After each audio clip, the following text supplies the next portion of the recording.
Doctor Basak, আমরা দেখলাম যে আদিত্য L1 বা চন্দ্রযান 3 সেক্ষেত্রে আমরা দেখেছিলাম যে যানটাকে পাঠানো হয়েছিল বা ল্যান্ডার বিক্রম চাঁদের পৃষ্ঠে নেমেছিল, সেক্ষেত্রে ফেরত আসার তো বিষয়টা ছিল না। আমরা এক্ষুনি আলোচনা করছিলাম যে এই বিষয়টা কতখানি কঠিন বা পার্থক্য কতখানি যখন ফেরত আসতে হচ্ছে আর যখন ফেরত আসতে হচ্ছে না, এই দুটোর মধ্যে পার্থক্য আর চ্যালেঞ্জ কতখানি?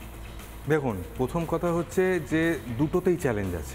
ফেরত যাওয়াতেও একটা চ্যালেঞ্জ আছে, ফেরত আসাতেও একটা চ্যালেঞ্জ আছে। প্রথম প্রবলেম হচ্ছে যাওয়ার সময় এই যে অক্সিজেন ট্যাঙ্কে একটা অক্সিজেনটা যেমন বললেন উনি যে প্রচণ্ড চাপে অক্সিজেনকে তরল করে রাখা হয় এবং সেখানে যদি এক চুল বা এক চুলেরও ভগ্নাংশের যদি একটা লিকেজ থাকে সেটা মুহূর্তে সেটা এক্সপ্লোড করে একটা ভয়ঙ্কর কাণ্ড ঘটতে পারে।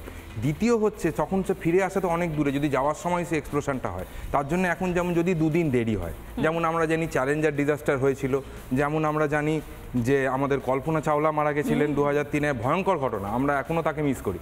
তৃতীয় সুনিতা পন্ডার উইলিয়ামসরা তারা নির্ধারিত সময়ে ফিরতে পারলেন না, মাইনর কারণে স্পেস স্টেশনে কাটাতে হয়েছে। ঠিক ফিরতে পারলেন।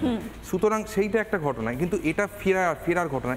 আমাদের ইসরো বা ইন্ডিয়া কিন্তু এ যাবৎ ফেরার প্রোগ্রাম এখনো পর্যন্ত করেনি, বা মানুষ নিয়ে যাওয়ার প্রোগ্রাম তো এখনো করেইনি। সুতরাং তাদের কাছে এই যে পরীক্ষাটা, অগ্নি পরীক্ষা, একটা মানে কি বলবো, এটাকে একটা মানে নতুন টেনশনের মতো